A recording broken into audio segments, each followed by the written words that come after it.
मेरी सुहागरात मेरे सबसे बड़े दुश्मन के साथ होती है, जिस पर उसका पर्सनल मेल सर्वेंट बिना किसी डर के सीधे सुहागरात वाले कमरे में घुस आता है। उसे पूरा यकीन होता है कि मेरे जैसी एक नापसंद शादी के लिए लाई गई टूल जैसी औरत के साथ उस वुमन का कुछ भी नहीं हो सकता। लेकिन उसने लाख कोशिश की, फिर भी वह इस बात का अंदाजा नहीं लगा पाया, क्योंकि जैसे ही वह दरवाजे के अंदर आता है वैसे ही देखता है कि वह घमंडी और हमेशा ठंडी रहने वाली वुमन बड़े आराम से मेरी बाहों में सो रही होती है, जिस पर अचानक कमरे की तेज लाइट जल उठती है। लेकिन मैं अब भी गहरी नींद में ही डूबा हुआ होता हूं। तभी एक छोटी सी नाजुक हथेली तुरंत मेरी आंखों पर आकर ढक जाती है, जिसके बाद वह ठंडी आवाज में कहती हैं, तुम्हें यहां आने की परमिशन किसने दी? जिसके जवाब में वह सर्वेंट कहता है, ओल्ड मैडम ने भेजा है। यह सुनते ही वह गुस्से से कहती है, बाहर निकल जाओ। जिस पर सन वुजो सिर उठाकर कहता है, यंग मिस, क्या आप ओल्ड मैडम के ऑर्डर के खिलाफ जाना चाहती हैं? यह सुनकर वह जानबूझकर और भी ज्यादा मेरे करीब सिमट जाती है और कहती है, इतना शोर मत करो, मेरे हस्बैंड की नींद खुल जाएगी। यह देखकर सनवुजो का चेहरा जलन से पूरी तरह बिगड़ जाता है। फिर वह दबी आवाज में कहता है, यंग मिस, ओल्ड मैडम ने मुझे बेडशीट बदलने के लिए भेजा है। उसकी वही सूखी और भारी आवाज सुनते ही मेरी आंख खुल जाती है, जिसके बाद मैं बिना सोचे समझे करवट लेकर अपने सामने मौजूद उस नरम शरीर को कसकर गले लगा लेता हूं। अगले ही पल मेरी आंखें पूरी तरह खुल जाती हैं और मैं एकदम होश में आ जाता हूं। मैं कौन हूं? मैं यहां क्या कर रहा हूं? और यह वूमन आखिर है कौन? जिस पर वह मजबूरी भरी मुस्कान के साथ उठकर बैठ जाती है और कहती है, सॉरी, घर के सर्वेंट्स को बिल्कुल भी तमीज नहीं है। उन्होंने इतना शोर मचा दिया कि तुम्हारी नींद ही खुल गई। उसकी मीठी आवाज सुनते ही मुझे ऐसा फील होता है जैसे मुझे तेज बुखार चढ़ गया हो। लेकिन तभी अचानक पिछली रात की यादें मेरे दिमाग में लौटने लगती हैं। मुझे याद आता है कि मेरे अपने पिता ने मुझे शराब पिलाकर बेहोश कर दिया था, जिसके बाद कुछ लोग मुझे जबरदस्ती कहीं ले गए थे। फिर मेरी आखिरी याद सिर्फ एक वुमन पर आकर रुक जाती है। उसके बाद सब कुछ पूरी तरह खाली हो जाता है। मैं अपने मन में सोचता हूं, यह कैसी बेवकूफी भरी बात है। आखिर मैं क्या सोच रहा हूं? तभी सन वुजो दोबारा कहता है, यंग मिस, ओल्ड मैडम ने मुझे। लेकिन उसके बोलने से पहले ही वह वुमन अचानक पूछ बैठती है, क्या तुम्हें सच में लगता है कि पिछली रात हमारे बीच कुछ भी नहीं हुआ? हम बस अलग अलग सोए थे? यह सुनते ही अगले ही पल वह सीधे खड़ी हो जाती है और मेरी तरफ देखकर कहती है, अब तुम्हारे पास और क्या कहने को बचा है? कमरे में मौजूद हर इंसान अच्छी तरह समझता है कि उसका यह व्यवहार आखिर किस बात का संकेत देता है। जिस पर सन वुजो पूरी तरह टूट जाता है और बड़बड़ाते हुए कहता है, नहीं, यह कभी नहीं हो सकता, बिल्कुल भी नहीं। यंग मिस तो हमेशा आइस क्वीन के नाम से जानी जाती थी। वह खुद अपनी मर्जी से इसे गले कैसे लगा सकती है, और वो भी इस जैसे एक अनजान आदमी को? जिस पर वह बिना उसकी तरफ देखे कहती है, अच्छी तरह देख लिया हो तो अब जल्दी से बेडशीट बदलो। मेरा घर किसी फालतू इंसान को मुफ्त की रोटी नहीं खिलाता।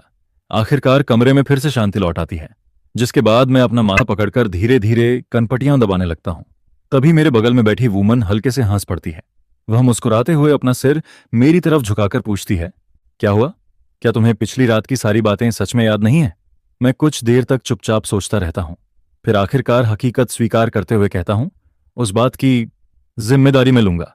मेरी इतनी देर सोचने के बाद बड़ी मुश्किल से निकले इन शब्दों को सुनकर उसकी आंखें अचानक चमक उठती हैं, जिस पर वह मेरा हाथ पकड़कर मुझे दोबारा बेड पर लिटा देती है। मैं जानबूझकर उससे थोड़ा दूर हटने की कोशिश करता हूं, लेकिन वह तुरंत मेरी हरकत पकड़ लेती है और एक परफेक्ट मुस्कान के साथ सीधे मेरे बिल्कुल करीब आ जाती है। फिर वह धीरे से पूछती है, तो बताओ, मेरी जिम्मेदारी आखिर कैसे लोगे? वैसे तुम्हें चू फैमिली ने खुद मेरे पास भेजा है, ऐसे में क्या मुझे भी तुम्हारी जिम्मेदारी नहीं लेनी चाहिए? इतना कहकर वह अपनी उंगली हल्के से अपनी ठोड़ी पर रखती है। उसके चेहरे पर सोचने वाला एक्सप्रेशन उसे और भी ज्यादा खूबसूरत बना देता है। फिर धीरे धीरे वह अपना चेहरा मेरे और करीब ले आती है। मैं मन ही मन सोचता हूं, उस समय तो इसे मुझे सीधे बाहर फेंकवा देना चाहिए था, लेकिन उसकी शरारती हंसी में जैसे कोई अजीब सी मैजिक होती है, जिसे सुनकर मैं एक साथ शर्मिंदा भी हो जाता हूं और परेशान भी। मैं जल्दी से पीछे हटने की कोशिश करता हूं, लेकिन मुझे पता ही नहीं चलता कि मैं बेड के बिल्कुल किनारे तक पहुंच चुका हूं। अगले ही पल मेरा शरीर पीछे की तरफ गिरने लगता है। यह देखकर वह तुरंत अपना हाथ बढ़ाकर मुझे पकड़ लेती है, लेकिन बैलेंस बिगड़ने की वजह से हम दोनों साथ में बेड के पास बिछे कारपेट पर गिर जाते हैं, जिस पर हमारे बीच की दूरी अचानक लगभग खत्म हो जाती है। हमारी नाकें एक दूसरे को छूने ही वाली होती हैं। मुझे साफ फील होने लगता है कि मेरा दिल जैसे सीने से बाहर निकल जाएगा। मैं घबराकर उससे दूर हटना चाहता हूं, लेकिन तभी मेरी नजर उसकी मुस्कुराती हुई आंखों से टकरा जाती है, जिसके बाद मैं पूरी तरह घबरा जाता हूं और आखिरकार हार मानकर चुपचाप लेटा रहता हूं, जबकि वह अब भी मेरे ऊपर ही लेटी हुई होती है। मेरी बाहों में लेटी हुई वह इतनी जोर से हंसने लगती है कि उसका पूरा शरीर हल्का हल्का कांपने लगता है। कुछ देर बाद वह खुद उठती है और अपना हाथ बढ़ाकर मुझे भी खड़ा कर देती है। फिर मुस्कुराकर कहती है, बेवकूफ, पिछली रात मैंने तुम्हारे साथ कुछ भी नहीं किया था। अभी जो मैंने किया वो सिर्फ इसलिए क्योंकि मुझे पहले से पता था कि वह बूढ़ी औरत मेरे खिलाफ कुछ जरूर करेगी, इसलिए मैंने पहले ही तैयारी कर रखी थी। फिर वह शरारती मुस्कान के साथ पूछती है, कहीं तुम्हें सच में तो नहीं लगा कि हमारे बीच कुछ हो गया था? जिस पर मैं शर्माते हुए सिर खुजलाकर कहता हूं, असल में मुझे पूरी सिचुएशन समझ नहीं आई थी। साथ ही मैं मन ही मन राहत की लंबी सांस लेता हूं। अच्छा हुआ, अब मुझे किसी तरह की जिम्मेदारी नहीं उठानी पड़ेगी। जिस पर वह मुस्कुराकर पूछती है, या फिर तुम्हें लग रहा है कि अभी हमारी ये हालत देखकर कोई भी गलत समझ सकता है? सच कहूं तो उसकी ये हरकत किसी को भी गलत सोचने पर मजबूर कर सकती थी। फिर वह गंभीर होकर कहती है, तुम्हारे पिता और मेरे बीच पहले ही एक समझौता हो चुका है। अब से कुछ समय तक तुम मेरी देखरेख में रहोगे। यह सुनते ही मेरा दिल जोर से धड़क उठता है। मैं मन ही मन सोचता हूं कि मैंने इतनी मुश्किलें झेली, मार भी खाई, सब कुछ सह लिया, लेकिन आखिर में फिर भी मुझे यहां भेज ही दिया गया। मैं पूरी तरह निराश होकर अंदर ही अंदर टूट जाता हूं। जिस पर वह अचानक बहुत नरम आवाज में कहती है, अब से मैं तुम्हारी रक्षा करूंगी, मेरे पास रहो और मेरे हस्बैंड बनकर रहो। मैं तुरंत मना करते हुए कहता हूं, मैं ऐसा नहीं चाहता, मैं अपनी मेहनत से बाहर जी सकता हूं, मेरी भी अपनी कुछ सीमाएं हैं, मैं किसी और पर निर्भर होकर रहने वालों में से नहीं हूं। यह सुनकर वह हल्का सा हंस देती है और कहती है, तुम आखिर सोच क्या रहे हो? मैं सिर्फ चाहती हूं कि तुम कुछ समय के लिए मेरे हस्बैंड होने का नाटक करो ताकि मैं उस बूढ़ी औरत का सामना कर सकूं। मैं वादा करती हूं, जब तक तुम खुद नहीं चाहोगे हमारे बीच कभी कुछ नहीं होगा। जिस पर मैं हैरानी से पूछता हूं, सच कह रही हो? वह पूरे आत्मविश्वास से जवाब देती है, इस यंग मिस ने आज तक किसी से झूठ नहीं बोला। यह सुनकर मैं कुछ पल सोचता हूं, फिर धीरे से पूछ बैठता हूं, अगर ऐसा है तो क्या तुम मेरी कॉलेज की फीस भर सकती हो? जिस पर वह हैरानी से दोहराती है, कॉलेज की फीस? यह सुनते ही वह कुछ पल के लिए पूरी तरह हैरान रह जाती है। फिर पूछती है, क्या तुम अभी भी पढ़ाई कर रहे हो? जिस पर मैं तुरंत जवाब देता हूं, हाँ हाँ, मैंने अभी अभी यूनिवर्सिटी का एंट्रेंस एग्जाम पास किया है। वह दोबारा पूछती है, कौन सी यूनिवर्सिटी और कौन सा सब्जेक्ट? जिस पर मैं गर्व से सीना चौड़ा करके जोर से कहता हूं, वेस्ट कैपिटल यूनिवर्सिटी के इलेक्ट्रॉनिक इंजीनियरिंग डिपार्टमेंट में। यह सुनकर गुलिंगसी साफ तौर पर थोड़ा हैरान रह जाती है। फिर कुछ देर सोचने के बाद कहती है, ठीक है, समझ गई, तुम्हारी पढ़ाई से जुड़ी जितनी भी परेशानियां होंगी उन सबका इंतजाम मैं कर दूंगी। यह सुनते ही मेरा दिल खुशी से खिल उठता है। मैं राहत की लंबी सांस लेता हूं। आखिरकार अब मैं यूनिवर्सिटी जा पाऊंगा और वही पढ़ सकूंगा जो मुझे सबसे ज्यादा पसंद है। उस पल मुझे ऐसा फील होता है जैसे मेरे सामने खड़ी यह वुमन मेरी पूरी दुनिया को रोशनी से भर देती है। जिस पर उसी पल मेरे दिल की सारी सावधानियां अपने आप खत्म हो जाती हैं। मैं दिल से उसका शुक्रगुजार हो जाता हूं और पूरी गंभीरता से कहता हूं, मैं वादा करता हूं, मैं तुम्हारा पूरा साथ दूंगा, कभी भी तुम्हारे लिए कोई परेशानी खड़ी नहीं करूंगा। लेकिन मेरी बात सुनकर गुडेलिंगशी सिर हिलाते हुए कहती है, ऐसे नहीं चलेगा। मुझे सबसे ज्यादा यही चाहिए कि तुम इतने ज्यादा सीधे और आज्ञाकारी मत बनो। जो लोग बहुत ज्यादा सुनते हैं उन्हें दूसरे लोग आसानी से दबा देते हैं, इसलिए हर बात मानने की जरूरत नहीं है। बहुत ज्यादा अच्छे बनने वाले लोग हमेशा दूसरों के हाथों परेशान होते हैं। जिस पर मैं धीरे से कहता हूं, लेकिन बचपन से दादी हमेशा यही कहती थीं कि मुझे कोई पसंद नहीं करता। अगर मुझे दूसरों का दिल जीतना है तो हमेशा समझदार और आज्ञाकारी बनकर रहना होगा। ये सुनकर वह मेरी तरफ देखती है और बहुत नरमी से कहती है, लेकिन मेरा आदमी इतना दबकर रहने वाला नहीं होना चाहिए। याद रखना, अगली बार अगर कोई तुम्हारे सामने बदतमीजी करे तो उसे वहीं डांट देना। फिर वह थोड़ा गंभीर होकर कहती है, और गो फैमिली में उस सर्वेंट सन वुजो से हमेशा सावधान रहना। इसके बाद वह मुस्कुराकर कहती है, चलो अब आराम करो, गुड नाइट मेरे मिस्टर चू। जिस पर मैं बड़े आराम से बेड पर सीधा लेट जाता हूं, लेकिन पता नहीं क्यों मेरे कान अचानक गर्म हो जाते हैं।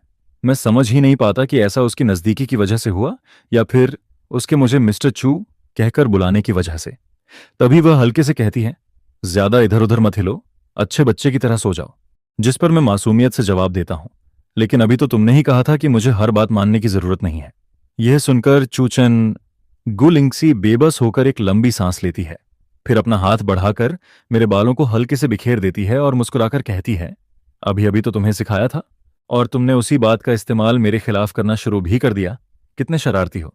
जिस पर मैं धीरे से अपनी आंखें बंद कर लेता हूं। मुझे लगता है कि आज की रात शायद बिल्कुल भी नींद नहीं आएगी, लेकिन अगले ही पल मैं गहरी नींद में डूब जाता हूं। अगली सुबह जब सूरज काफी ऊपर चढ़ चुका होता है तब मेरी आंख खुलती है।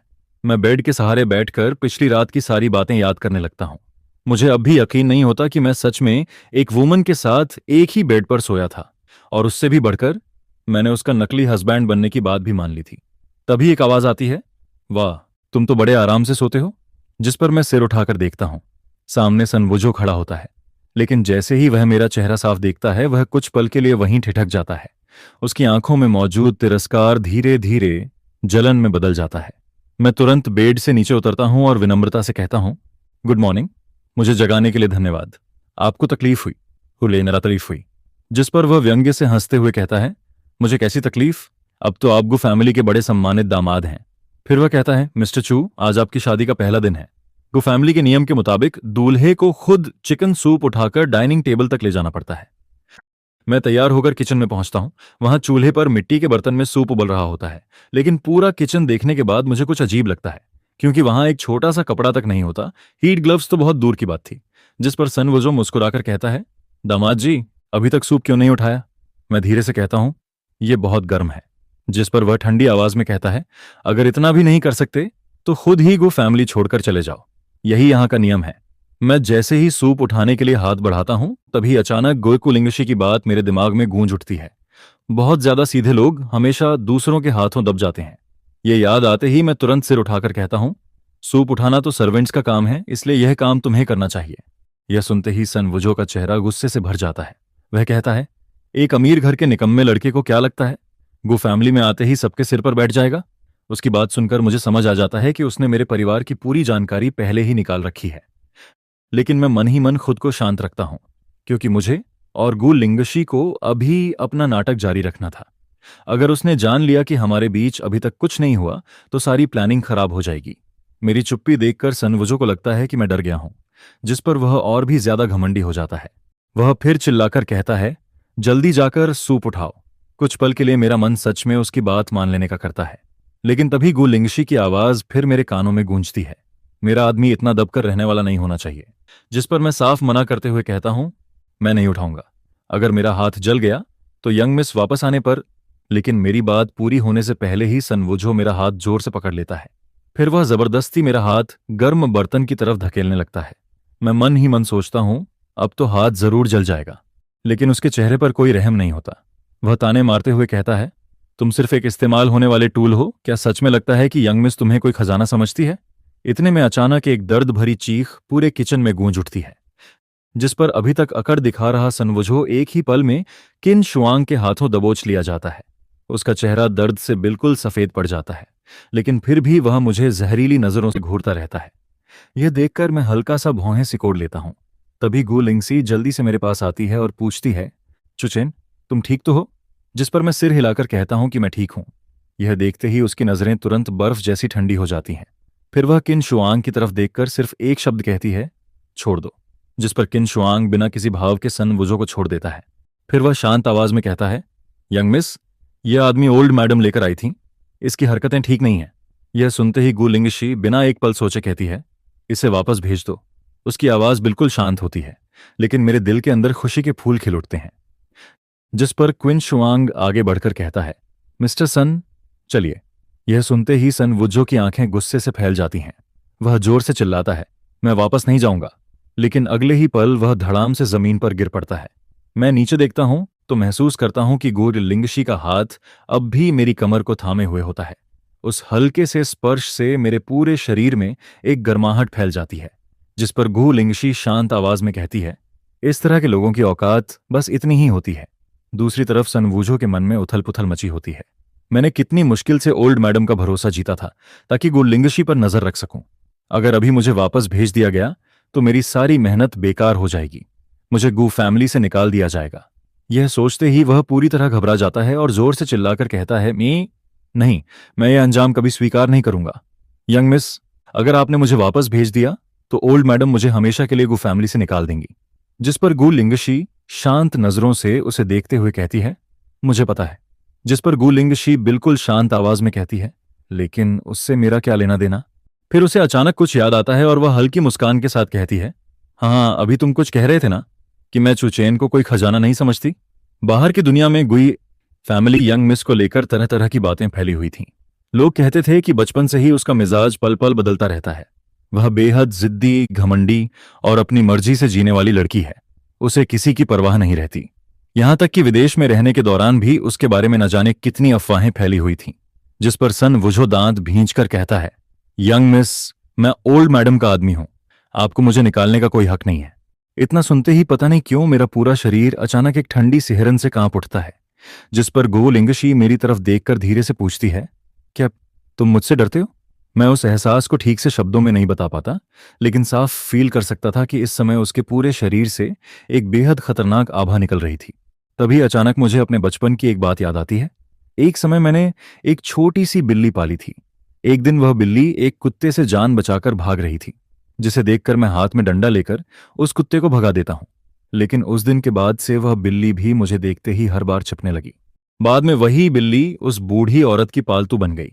इतना ही नहीं, वह हर समय उसकी गोद में जाकर प्यार जताने लगी, जिस पर गो लिंगशी सिर उठाकर मेरी आंखों में देखती है और धीरे से कहती है, लगता है तुम्हारे अंदर भी किसी एहसान फरामोश इंसान बनने की संभावना है। फिर वह मन ही मन सोचती है, एक ही गलती मैं दूसरी बार कभी नहीं दोहराऊंगी। मैं उसकी नजरों को महसूस करता हूं, जिसके बाद मैं भी सिर उठाकर सीधे उसकी आंखों में देखने लगता हूं। मेरी आंखों में न डर था, न कोई विनती। वहां सिर्फ मासूमियत, झिझक और हल्की सी घबराहट दिखाई देती है। यह देखकर गुलिंगशी का दिल अचानक एक धड़कन छोड़ देता है। अगले ही पल वह धीरे से पंजों के बल खड़ी होती है और हल्के से मेरे गाल पर अपने होंठ रख देती है, जिस पर उसके चेहरे पर भी शर्म से हल्की सी लाली फैल जाती है। उसी पल वह मन ही मन सोचती है, यह आदमी मेरी सोच से कहीं ज्यादा अलग है। यह सिर्फ मेरे दिल की बेचैनी को शांत ही नहीं करता, बल्कि जब भी यह मेरे साथ होता है, मुझे हमेशा सुकून और आजादी का एहसास होता है। शायद मैं सच में इससे प्यार करने लगी हूं। अगर यह भी मुझे पूरे दिल से अपनाए और जिंदगी भर मेरे साथ चले, तो मैं इस रिश्ते को पूरी ईमानदारी से संभालूंगी। तभी गु लिंगशी के पास मेंग जिया का वीडियो कॉल आता है, जिस पर दूसरी तरफ से मेंग जिया मुस्कुराते हुए कहती है, लिंगशी, आज रात आ रही हो ना? मेरी छोटी बहन वापस आ गई है। फिर वह हंसते हुए कहती है, अन्ना भी एक बढ़िया वाइन लेकर आई है, आज रात उसे खोलते हैं, कैसा रहेगा? यह सुनकर गु लिंगशी उसकी तरफ देखकर जीभ निकालती है और कहती है, तुम सच में बिल्कुल नहीं बदली। इतना कहकर वह मुस्कुराते हुए कॉल काट देती है। कुछ पल बाद वह फिर मेरी तरफ देखकर पूछती है, तो क्या तुम सच में मुझसे डरते हो? जिस पर मैं सिर झुकाकर खड़ा रहता हूं। मुझे समझ ही नहीं आता कि क्या जवाब दूं। मैं बेवकूफ नहीं था। मुझे अच्छी तरह पता था कि गुलिंगशी किस जवाब का इंतजार कर रही है, लेकिन फिर भी मैं खुद को रोक नहीं पाता और पूछ बैठता हूं, अगर मैं सच बोलूं तो चलेगा? मेरी बात सुनते ही गुलिंगशी हंस पड़ती है, जिस पर वह मेरा हाथ पकड़ लेती है और मुस्कुराकर कहती है, क्या बात है, अब तुम मुझसे भी झूठ बोलना चाहते हो? फिर वह मन ही मन सोचती है, मुझे सच में यह आदमी पसंद आने लगा है। इसे अपने पास रखना शायद बिल्कुल भी बुरा नहीं होगा। बस एक शर्त है, यह भी उस बिल्ली की तरह मुझे छोड़कर किसी और का नहीं होना चाहिए। जिस पर उसकी आंखों की गहराई में फिर वही ठंडी चमक उभर आती है। लेकिन अगले ही पल मैं उसका छोटा सा हाथ कस कर पकड़ लेता हूं और धीरे से कहता हूं, मैं कोशिश करूंगा कि अब तुमसे डरना बंद कर दूं। यह सुनते ही गु लिंगशी कुछ पल के लिए पूरी तरह चुप रह जाती है। वह मन ही मन सोचती है, यह मुझसे डरता है, लेकिन फिर भी कह रहा है कि कोशिश करेगा डर ना छोड़ने की। आखिर यह कैसा जवाब हुआ? काफी देर तक वह बिना कुछ बोले मुझे देखती रहती है। उधर मुझे लगता है कि शायद वह नाराज हो गई है, जिस पर मैं जल्दी से कहता हूं, मुझे पता है कि तुम मेरी मदद करना चाहती हो। मैं दिल से तुम्हारा शुक्रगुजार हूं, लेकिन मेरी जिंदगी में बहुत सी चीजें ऐसी हैं जिनका मुझे कभी अनुभव ही नहीं हुआ। इसलिए मुझे तुम्हारी जरूरत है। तुम मुझे धीरे धीरे सब सिखा देना। मैं पूरी कोशिश करूंगा कि गु फैमिली का एक अच्छा दामाद बन सकूं। तो प्लीज मुझसे नाराज मत होना मिस गु। मेरी बात खत्म होते ही गु लिंगशी अचानक मुझे कसकर गले लगा लेती है। मेरे शरीर की वही गर्माहट और मेरी खुशबू उसके अंदर फैले तनाव को धीरे धीरे शांत करने लगती है। कुछ देर बाद वह अचानक पूछती है, आज रात बाहर चलोगे? जिस पर मैं एक पल के लिए चुप रह जाता हूं। इस समय मेरा दिमाग किसी और बात के बारे में सोच ही नहीं पा रहा था। मैंने महसूस किया कि जैसे ही मैं गुलिंगशी के साथ होता हूं, मेरा पूरा दिमाग उलझकर एकदम गड़बड़ हो जाता है। लेकिन अजीब बात यह थी कि मुझे यह एहसास बिल्कुल भी बुरा नहीं लगता। शायद इसलिए क्योंकि गुलिंगशी के साथ रहने पर मुझे एक ऐसी सुरक्षा महसूस होती थी जो मैंने पहले कभी महसूस नहीं की थी। कुछ मिनट बाद स्टोर रूम का दरवाजा खुलता है, जिस पर अंदर रखे ढेर सारे कपड़े और एक्सेसरीज देखकर मैं पूरी तरह दंग रह जाता हूं। गुलिंगशी मुस्कुराकर कहती है, आराम से देखो, जो पसंद आए पहन लेना। थोड़ी देर बाद मैं तुम्हें लेने आ जाऊंगी। इतना कहकर वह मुड़कर बाहर चली जाती है। लेकिन इस बार उसके कदम पहले से थोड़े तेज होते हैं और उसका दिल भी पहले से कहीं ज्यादा तेज धड़क रहा होता है। असल में नेसोनिको लिंगशी मुझे किसी बड़ी फॉर्मल पार्टी में नहीं ले जाना चाहती थी। आज सिर्फ दोस्तों की एक छोटी सी गैदरिंग थी और बहुत मुमकिन था कि वह गैदरिंग एना के क्लब में होने वाली थी। कुछ देर बाद गुलिंगसी दोबारा ड्रेसिंग रूम के बाहर पहुंचती है। इस बार उसके दिल में हल्की सी उत्सुकता भी होती है। हालांकि कमरे में रखे ये सारे कपड़े जल्दबाजी में तैयार करवाए गए थे। उसने खुद एक एक आउटफिट चुनकर नहीं रखा था, लेकिन उसे पूरा भरोसा था कि चूचेन उन कपड़ों में से जो भी पहनेगा वह बेहद अच्छा लगेगा। लेकिन जैसे ही वह दरवाजा खोलती है, सामने का नजारा देखकर कुछ पल के लिए हंसे या रोए उसे खुद समझ नहीं आता। मैं चुपचाप सोफा पर बैठा होता हूं। दरवाजा खुलने की आवाज सुनते ही मैं घबराकर उसकी तरफ देखता हूं, जिस पर वह मुस्कुराकर पूछती है, क्या इनमें से कोई भी आउटफिट तुम्हें पसंद नहीं आया? मैं तुरंत सिर हिलाकर कहता हूं, नहीं, ऐसी बात नहीं है। फिर कुछ पल रुककर धीरे से सिर झुका लेता हूं और कहता हूं, थैंक यू मिस्कू, ये सारे कपड़े बहुत सुंदर हैं और मुझे सच में बहुत पसंद भी आए। यह सुनकर वह धीरे धीरे मेरे पास आती है, फिर पूरी नरमी और धैर्य से पूछती है, अगर ऐसा है तो फिर तुमने इन्हें पहना क्यों नहीं? उसका सवाल सुनते ही मैं पहले से भी ज्यादा झिझक जाता हूं और समझ ही नहीं पाता कि क्या जवाब दूं। मैं इन इतने महंगे कपड़े पहनने के लायक नहीं हूं। जिस पर गुलिन टीच हल्का सा भौहें सिकोड़ती है। लायक नहीं? आखिर किस तरह का इंसान ऐसा सोच सकता है? मैंने उसे आखिर कैसी सेल्फ डाउट वाली पर्सनालिटी के साथ बड़ा किया है? वो कौन है जिसने उससे कहा कि वो लायक नहीं है? जिसके जवाब में मैं कहता हूं, दादी, या फिर यूं कहूं कि घर के लगभग सभी लोग हमेशा मुझसे यही कहते रहे हैं। दादी, मेरे पापा और यांग आंटी भी। वो लोग हमेशा मुझे डांटते रहते थे कि मैं इस दुनिया की किसी भी अच्छी चीज के लायक नहीं हूं। कहते थे कि एक लड़के को अपने दम पर खड़ा होना चाहिए, उसे बाहर की इन चमक दमक वाली चीजों की कोई जरूरत नहीं होती। इसलिए बचपन से ही मैं खुद से यही कहता आया हूं कि मुझे हमेशा अच्छा और आज्ञाकारी बनकर रहना है, ताकि सब मुझे पसंद करें। मैं कभी भी इन खूबसूरत और कीमती चीजों के लायक नहीं हूं और श्यूजिंग से किसी भी चीज के लिए कभी मुकाबला या झगड़ा करने की हिम्मत भी नहीं करता था। जिस पर गुलिन तिश मन ही मन सोचती है, अगर इतना हैंडसम आदमी भी खुद को लायक नहीं समझता तो फिर इस दुनिया में शायद ही कोई ऐसा होगा जो इन कपड़ों को पहनने के काबिल हो। तुम लायक हो, अगर तुम नहीं तो फिर कौन होगा? थैंक यू गुमिस, अब मैं समझ गया। जिस पर गुलिन तिश मन ही मन कहती है, नहीं, तुम अभी भी नहीं समझे। तुम सिर्फ हैंडसम ही नहीं हो, बल्कि तुम्हारी पर्सनालिटी भी बहुत अच्छी है। तुम इतने अच्छे लगते हो कि तुम्हें देखते ही मुझे तुमसे प्यार हो गया था। वो ये सारी बातें मुझसे कहना चाहती थी, लेकिन उसे अच्छी तरह पता था कि इतने सालों की बेइज्जती और दबाव ने मेरे दिल में हीन भावना को बहुत गहराई तक बसा दिया है, जिसे सिर्फ दो चार बातों से तुरंत बदला नहीं जा सकता। और वैसे भी वो कभी मीठी मीठी बातें करके किसी को मनाने में अच्छी नहीं रही थी। जिस पर आखिर में उसने कुछ भी नहीं कहा। इसे पहनकर देखो, वो मुस्कुराते हुए बड़े प्यार से मेरी राय पूछती है। जैसे ही मैं सिर हिलाकर हाँ कहता हूं, गुलिन तिच तुरंत मुड़कर दूसरी तरफ देखने लगती है। कैसा लगा? बहुत अच्छा। गुमिस, आपने बहुत अच्छे कपड़े चुने हैं। ये आउटफिट आरामदायक भी है और काफी नीट भी लग रहा है। ऐसा स्टाइल मैंने पहले कभी नहीं पहना। लेकिन दादी कहती थीं कि मैं ऐसे कपड़ों में बहुत बुरा लगता हूं। चाहे ड्रैगन रोब भी पहन लूं, फिर भी क्राउन प्रिंस जैसा नहीं लग सकता। मैं नहीं चाहता था कि गुलिन तिश मुझे ऐसे देखे, इसलिए मैं मन ही मन कोई बहाना सोचने लगता हूं ताकि जाकर अपनी वही डार्क टी शर्ट और रोज वाली पैंट पहन लूं। जिस पर वो कहती है, जब तुम यहां आए थे तब तुम्हारे पास यही एक जोड़ी कपड़े थे और वो भी गंदे हो चुके हैं। तुम्हारे लिए कोई भी रोज पहनने वाले कपड़े लेकर नहीं आया। यह कहते हुए वो मेरा हाथ पकड़कर मुझे शीशे के सामने ले जाती है। खुद को देखो, कितने हैंडसम लग रहे हो। वो लड़कों की तारीफ करने में अच्छी नहीं थी, इसलिए ये कहते वक्त उसके चेहरे पर हल्की सी झिझक साफ दिखाई देती है, जिस पर मैं भी शीशे में देखने लगता हूं। ऊपर से तो ऐसा लगता है कि मैं खुद को देख रहा हूं, लेकिन मेरी नजर असल में गुलिन टीच पर ही टिकी रहती है। वो सच में बहुत खूबसूरत है। इस वक्त भी वो बड़े ध्यान से शीशे में मुझे देख रही होती है। शायद वो सच में सोचती है कि मैं इस आउटफिट के लायक हूं। यही सोचकर मेरी नजर धीरे धीरे वापस खुद पर जाती है। मेरे होंठों पर बिना जाने मुस्कान आ जाती है। पहली बार मुझे भी लगने लगता है कि मैं सच में उन कपड़ों के लायक हूं जो गुमिस ने मेरे लिए चुने हैं। गुमिस, क्या आप मेरे लिए एक जोड़ी शूज भी चुन सकती हैं? जिस पर गुलिन तिश का मूड अचानक बहुत अच्छा हो जाता है। वो हल्के से मेरे गाल पर किस कर देती है। ये तुम्हारे थैंक यू का रिवॉर्ड है, सिर्फ तुम्हारे लिए। इस दुनिया में किसी और की इतनी हिम्मत नहीं कि मुझसे ऐसे काम करवाए। लेकिन जब वो मेरे चेहरे पर हैरानी से दोनों हाथ गाल पर रखे हुए एक्सप्रेशन को देखती है तो मीठी सी हंसी हंस पड़ती है। तैयार होते होते रात काफी हो चुकी थी, फिर भी गुलिन तिच बिल्कुल भी जल्दी में नहीं दिखती, बल्कि वो तो खास तौर पर स्टाइलिस्ट को बुलाकर मेरे बाल भी सेट करवाती है। गुमिस, सब तैयार हो गया, जिस पर गुलिंतिश अपनी लैपटॉप स्क्रीन से नजर हटाकर मेरी तरफ देखती है।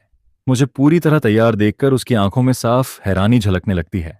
सुओशेन, तुम बहुत हैंडसम लग रहे हो। मुझे खुद भी समझ नहीं आता क्यों, लेकिन हर बार जब गुलिंतिश मेरी तारीफ करती है तो मैं बिना वजह उसकी बात पर यकीन कर लेता हूं और मुझे भी लगने लगता है कि वो बिल्कुल सही कह रही है। पहले जब भी शुजेंग का बर्थडे होता था, घर में स्टाइलिस्ट आकर उसके बाल बनाता था। फिर वो अपनी महंगी टेलर मेड सूट पहनता था। उस वक्त मुझे उससे बहुत जलन होती थी। सुओशेन, चलो, गुमिस ने मेरे लिए जो कपड़े, शूज और वॉच चुनी थी वो सब बहुत खूबसूरत थे। मैं खुद को बार बार याद दिलाता रहता हूं कि मुझे ज्यादा लालच नहीं करना चाहिए, वरना लोग मुझसे नफरत करने लगेंगे। इसी सोच में मैं इतना खो जाता हूं कि गुलिंतिश की आवाज भी नहीं सुन पाता, जिस पर वो दोबारा कहती है, थोड़ी देर बाद मेंगना नाम की उस औरत के ज्यादा करीब मत जाना। जैसे ही प्राइवेट रूम का दरवाजा खुलता है, अन्ना शैंपेन खोल रही होती है। मैं अपनी आंखों के सामने शैंपेन की झाग को उड़कर सीधे गुलिंटीच के ऊपर गिरते हुए देखता हूं। लिंटीच, तुम आ गई? जिस पर गुलिंतिश मुझे संभालते हुए अपने साथ सोफा पर बैठा लेती है। आखिर किसने अन्ना को इतना सिर पर चढ़ा रखा है? इसकी ड्रिंकिंग कैपेसिटी भी कमाल की है। इसे इतनी देर तक पिलाना भी कोई आसान बात नहीं थी। सभी लोगों की नजर गुलिंतिश के कपड़ों पर पड़े दाग पर टिक जाती है, लेकिन वहां मौजूद कोई भी इंसान एक शब्द तक बोलने की हिम्मत नहीं करता। मैं मन ही मन खुद को कोसने लगता हूं। अभी मुझे उसके सामने आकर वो चैंपेन अपने ऊपर ले लेनी चाहिए थी। अब क्या करूं? जिस पर मैं तुरंत अपनी जैकेट उतारकर उसके कंधों पर डाल देता हूं। मेरा हर मूवमेंट बहुत तेज और बिना झिझक के होता है। ये करते ही मैं तुरंत एक तरफ जाकर चुपचाप खड़ा हो जाता हूं। तभी बगल में बैठी एक औरत हंसते हुए कहती है, ये एगो फैमिली की बड़ी बेटी का नया टॉय है क्या? जिस पर गुलिंतिश हल्का सा भौहें सिकोड़ती है, लेकिन कुछ भी नहीं कहती। वो सिर्फ एक बार मेरी तरफ देखकर फिर नजर हटा लेती है। मैं भी ऐसे खड़ा रहता हूं जैसे मैंने कुछ सुना ही ना हो, और चुपचाप एक कोने में खड़ा रहता हूं। मेंगना, तुम हद से ज्यादा कर रही हो। गुलिंतिच मेरा हाथ पकड़कर मुझे अपने पास बैठाना चाहती है, लेकिन मेंगना उसका हाथ छटक देती है। जब मेंगना देखती है कि गुलिंतिच उसे बिल्कुल इग्नोर कर रही है, तो भी उसे जरा सा गुस्सा नहीं आता, बल्कि उसकी नजर एक बार फिर मेरे ऊपर घूमती है, और इस बार उसकी आंखों में साफ जांच पड़ताल दिखाई देती है। तो गु फैमिली की बड़ी बेटी को ऐसे टेस्ट वाले लड़के पसंद है? जिस पर गुलिंतिश उसे एक ठंडी नजर से घूरती है, लेकिन फिर भी उसे पूरी तरह इग्नोर करती रहती है। गुलिंतिश का चेहरा तुरंत सख्त हो जाता है, जिस पर वहां मौजूद सभी लोग अपनी आंखों के सामने गुलिंतिश को मेरा हाथ पकड़कर सोफा के बीच वाली जगह तक ले जाते हुए देखते हैं। फिर वो मेरे साथ बैठ जाती है और मेरे सामने रखी शराब हटाकर उसकी जगह जूस रख देती है। इसे जूस दो, इसे फ्रूट जूस पसंद है। जिस पर मेंग जिया हंसते हुए कहती है, इतना बड़ा आदमी होकर भी शराब पीना नहीं आता? मुझे बिल्कुल उम्मीद नहीं थी कि वो अचानक मुझसे बात करेगी, इसलिए मैं हल्का सा चौंक जाता हूं। हेलो, मुझे शराब पीनी नहीं आती। मेंग जिया जैसे ही मेरा चेहरा साफ देखती है, वो गोफ लिंतिच की तरफ बेहद तिरस्कार भरी नजर से देखती है। इतना हैंडसम लड़का, और ये तुम्हारे हाथ लग गया? सच में बड़ी बर्बादी है। यह सुनकर मेरे चेहरे पर घबराहट साफ दिखाई देने लगती है। मैं जल्दी से कुछ समझाने ही वाला होता हूं, लेकिन मेरी रिएक्शन देखकर मेंग जिया की दिलचस्पी मुझ में और बढ़ जाती है। मैं और गुलिंतिश एक ही उम्र के हैं। बचपन से लेकर आज तक हम दोनों हर चीज में एक दूसरे के राइवल रहे हैं। हर बात में कौन बेहतर है यही साबित करने की कोशिश करते रहे। चाहे पूरे स्कूल में फर्स्ट रैंक हो, गोल्ड मेडल हो, स्कॉलरशिप हो या बड़े बड़े कोऑपरेशन प्रोजेक्ट्स, हमने कभी एक दूसरे को आसानी से जीतने नहीं दिया। जिस पर मेंग जिया मन ही मन सोचती है, अब जाकर मैंने गुलिंतिश के आदमी पर नजर डाल दी है। पहले जितनी भी बार हमारा मुकाबला हुआ, लगभग हर बार गुलिंतिश मुझसे एक कदम आगे रही, लेकिन इस मासूम और हार्मलेस लड़के को सामने देखकर पहली बार मेरे अंदर इसे अपने पास छीन लेने की इतनी तेज इच्छा जाग उठती है। मेंग जिया मेरी तरफ देखकर मुस्कुराती है। गुलिंतिच, तुम तो कभी किसी लड़के को बाहर लेकर नहीं आती थी, कम से कम इससे हमारा इंट्रोडक्शन तो करवा दो। जिस पर गुलिंतिच ठंडी आवाज में कहती है, ठीक है, ये मेरा फियांसे है। इतना कहकर वो बिल्कुल नेचुरली मेरा हाथ पकड़ लेती है। उसकी बात सुनते ही वहां मौजूद सभी लोग कुछ पल के लिए पूरी तरह स्टंड रह जाते हैं। फिर अगले ही पल पूरे कमरे में हैरानी की आवाजें गूंजने लगती हैं। जोशिन तो ऐसे उछल पड़ती है जैसे किसी बिल्ली को अचानक डरा दिया गया हो। लॉयर सिया खुद को शांत दिखाने की कोशिश करती है और नीचे झुककर अपनी नाक से फिसला हुआ चश्मा उठा लेती है। एमू शाओक्सियाओ बगल में बैठे इंसान के कंधे पर हाथ मारती है और शराब की तेज बदबू वाली लंबी सांस छोड़ती है। वहीं मेंग फैमिली का सदस्य, जिसे पहले से सारी सच्चाई पता थी, अपनी छोटी बहन की तरफ सिर्फ सिंपथी भरी नजर डालता है। लेकिन मेंग जिया खुद भी इस बात से इतना चौंक जाती है कि उसके मुंह में भरा पानी गलत जगह चला जाता है। फिर बिना किसी लिहाज के बोल पड़ती है, तुम जैसी लड़की का भी फियांस हो सकता है? वो गुलिन तिच के लगातार बिगड़ते चेहरे की बिल्कुल भी परवाह नहीं करती। कहीं इसने तुम्हें जबरदस्ती तो नहीं रोका? सच सच बताओ, मैं तुम्हें इंसाफ दिलाऊंगी। मैं अभी समझ ही नहीं पाता कि क्या बोलूं। तभी गोलिन तिच नाराज चेहरे के साथ मुझे अपनी तरफ खींच लेती है। फिर वो मेरे कान के पास झुककर धीरे से कहती है, जो बातें मैंने रास्ते में तुम्हें समझाई थीं, क्या तुम सब भूल गए? मेरा दिमाग इस वक्त बिल्कुल गड़बड़ हो चुका था। ऐसा भी नहीं था कि मैं पूरी तरह भूल गया था, बस उस वक्त उसकी एक भी बात मेरे दिमाग में नहीं गई थी, जिस पर मुझे तुरंत एहसास होता है कि मुझसे फिर कोई गलती हो गई है। मैं थोड़ी देर वॉशरूम होकर आता हूं। इतना कहकर मैं जल्दी जल्दी वहां से निकल जाता हूं। गुलिनतिश मेरी जाती हुई पीठ को देखकर हल्की सी मुस्कान देती है, लेकिन यह नजारा देखकर पास खड़ी मैंग जिया की आंखों में सिर्फ तिरस्कार ही दिखाई देता है। जैसे ही कमरे का दरवाजा बंद होता है, मैंग जिया तुरंत ताना मारते हुए कहती है, इतना प्यार दिखाने का नाटक करना, क्या तुम्हें नहीं लगता कि यह कुछ ज्यादा हो गया? तुम खुद ही अपनी बेइज्जती करवाने पर तुली हो। बचपन से साथ बड़ी हुई अपनी दोस्तों के सामने शायद पहली बार गुलिनतिश सच में गुस्सा होती है, लेकिन मैंग जिया सिर्फ अपने लाल होंठों पर मुस्कान लाते हुए कहती है, अपनी बेइज्जती? बस मुझे मौका मिलना चाहिए, फिर देखना। मुझे बिल्कुल भी अंदाजा नहीं था कि मेरे बाहर निकलते ही मुझे बचाने के लिए गुलिनतिश और मैंग जिया के बीच लगभग लड़ाई होने वाली थी। इधर मैं वॉशरूम के अंदर पहुंच जाता हूं। पिछले 2 दिनों से मेरा पूरा शरीर अजीब तरह से भारी लग रहा था। सिर हर वक्त चकराता रहता था और पूरा शरीर सुस्त महसूस होता था। ऐसा लग रहा था कि यह सब उस दिन से शुरू हुआ था जब गुलिन टीच पहली बार खुद मेरे पास आई थी, या शायद उससे भी पहले, जब हमारी पहली मुलाकात हुई थी। उसी रात से मेरे अंदर यह अजीब एहसास पैदा होने लगा था। तभी बाहर से एक आवाज सुनाई देती है, मिस चू, इतनी दूरी बनाने की क्या जरूरत है? यहां कोई बाहरी इंसान भी तो नहीं है? ये आवाज सुनते ही मैं तुरंत पहचान जाता हूं। ये शिव जेंगजी की आवाज थी। मैं मन ही मन चौंक जाता हूं। कल तो तुम्हारी एंगेजमेंट है, फिर तुम यहां क्या कर रहे हो? जिसके जवाब में शिव जेंगजी हंसते हुए कहता है, इसीलिए तो आया हूं। एंगेजमेंट से पहले अपनी आखिरी बैचलर नाइट को अच्छे से एंजॉय करना चाहिए। मैं पूरी तरह हैरान रह जाता हूं। शिव जेंगजी और यान यितिंग तो एक दूसरे से प्यार करते थे, फिर वो यहां क्यों आया है? क्या मैंने कुछ गलत सुन लिया? मैं दोनों हाथ कसकर भींच लेता हूं, फिर सांस रोककर धीरे धीरे वॉशरूम के उस केबिन की तरफ बढ़ने लगता हूं। लेकिन जैसे जैसे मैं पास पहुंचता हूं, मेरे ऊपर मानो बिजली गिर जाती है। मैं डर कर पीछे हटना चाहता हूं, लेकिन उससे पहले ही मेरे मुंह से जोर की चीख निकल जाती है। आ मैं घबराकर भागने के लिए मुड़ता हूं, लेकिन उसी पल केबिन का दरवाजा जोर से खुल जाता है। शुजंगजी तेजी से बाहर निकलकर मेरा हाथ कसकर पकड़ लेता है। तू यहां क्या कर रहा है? वो गुस्से से चिल्लाता है। उसकी आंखों में मेरे लिए नफरत और सावधानी दोनों साफ दिखाई दे रही थीं। तभी अंदर से एक और आवाज आती है, तुम इसे जानते हो? जिस पर शिव जेंगजी बेपरवाही से कहता है, बस एक छोटा मोटा बेकार आदमी है, इसकी कोई औकात नहीं। मिस चू, आप फिक्र मत कीजिए। आज रात जो कुछ भी इसने देखा है, इसकी इतनी हिम्मत नहीं कि किसी से एक शब्द भी बोले। यह कहते हुए चू मैनगदी पहली बार मेरी तरफ ध्यान से देखती है, लेकिन मुझे देखते ही उसकी नजर मुझ पर टिक जाती है। ये लड़का, सच कहूं तो मेरे टेस्ट का है। वो पहले शिव जेंगजी से बात कर रही थी, लेकिन अब उसकी पूरी दिलचस्पी अचानक मेरी तरफ आ जाती है। जिस पर शिव जेंगजी दांत पीसते हुए कहता है, हर बार यही होता है। ये सिर्फ एक कुत्ता है जिसे मैं पैरों तले रौंदता आया हूं, लेकिन पता नहीं क्यों हर बार आकर मेरी सारी प्लानिंग खराब कर देता है। फिर वो मुस्कुराकर कहता है, मिस चू, अगर आपको कोई नया एंटरटेनमेंट चाहिए तो क्यों ना आज रात इसी के साथ थोड़ा खेल लिया जाए। उन दोनों की बातें मेरे बिल्कुल समझ से बाहर थीं, लेकिन चुमेंगदी जिस तरह लगातार मुझे घूर रही थी, उससे मेरे पूरे शरीर में सिहरन दौड़ जाती है। जिस पर मैं जोर से अपनी जांघ में नाखून गड़ा लेता हूं और खुद से कहता हूं, बस किसी तरह यहां से भागना है।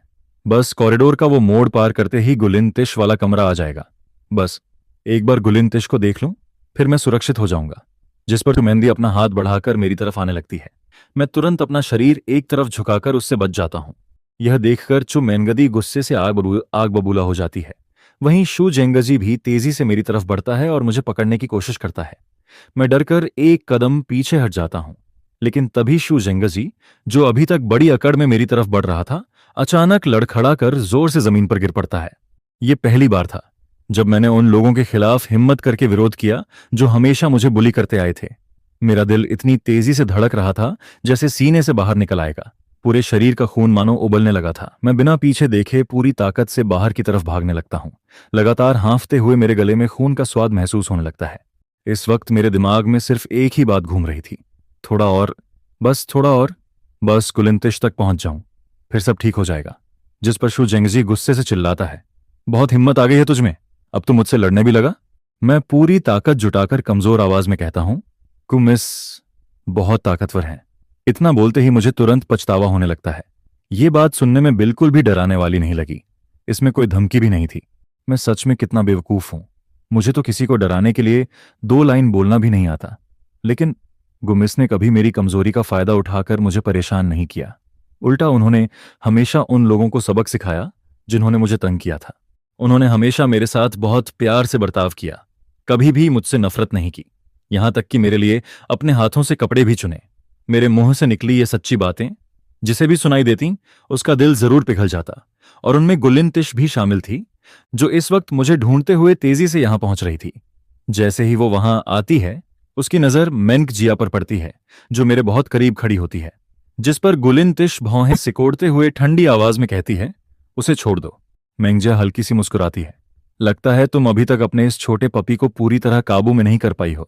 देखो, इसने तो मुझ पर हाथ भी उठा दिया।